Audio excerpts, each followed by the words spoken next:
মিয়ানমারের জাত হিসেবে পরিচিত রাঙ্গুয়াই আমের ফলন বেড়েছে পার্বত্য জেলা বান্দরবানে। পোকামাকড়ের আক্রমণ কম এবং ফলন ভালো হওয়ায় চাষিদের মাঝে জনপ্রিয় হয়ে উঠেছে এ আমের চাষ।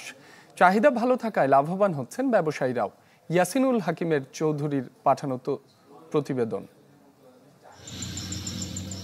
পাহাড়ি জেলা বান্দরবানে বেড়েছে রাঙ্গুয়াই আমের চাষ। স্থানীয়ভাবে যা পরিচিত বার্মিজ রাঙ্গুয়াই বা বুকসেলাই রাঙ্গুয়াই নামে।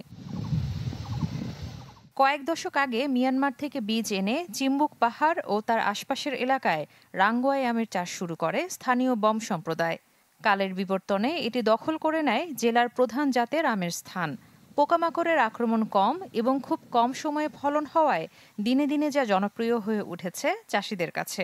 বার্মা থেকে আম বীজটা দিয়া আমরা এটা চাষ করিয়া এখন 5 একর আমরা মোটামুটি 1 বছর খানা তো পাইছি। ফলটা ভালো লাগে, তারপরে ভালো করে বিক্রি করা যায়। ঢাকা শহর, চিটাগাং, সিলেট এবং রাজশাহী বিভিন্ন জায়গাতে এখান থেকে পাঠানো হয়।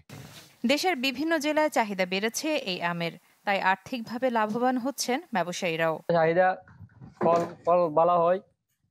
এই রাঙ্গুয়াই আম বান্দরবান ছাড়া কোথাও পাওয়া যায় না। আমরা প্রতি বছরে নিয়ে যাই এই যে চিটাগাং আর কক্সবাজার, এই চকরিয়া। বিভিন্ন জায়গায় ফাটাই, চট্টগ্রাম ফাটাই, ফেনী ফাটাই, বিভিন্ন জায়গায় ফাটাই। আমরা মোটামুটি ভালো, চাহিদা ভালো আছে। সঠিক পরিচর্যা পেলে পাহাড়ে রাঙ্গুয়াই আমের ফলন আগামীতে আরও বাড়বে বলে আশা কৃষি সম্প্রসারণ অধিদপ্তরের। বাগান যখন লিজ দিয়ে দেওয়া হয় তখন কিন্তু বাগানের তেমন একটা পরিচর্যা, যারা কিনে নেয় বাগানটা তারা কিন্তু পরিচর্যাটা করে না।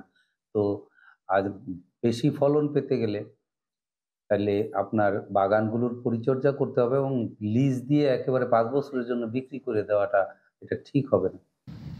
কৃষি সম্প্রসারণ অধিদপ্তরের তথ্য মতে জেলায় এবছর 10,346 হেক্টর জমিতে বিভিন্ন জাতের আমের আবাদ হয়েছে, যার মধ্যে শুধু রাঙ্গুয়াই আবাদ হয়েছে 7,167 হেক্টর জমিতে।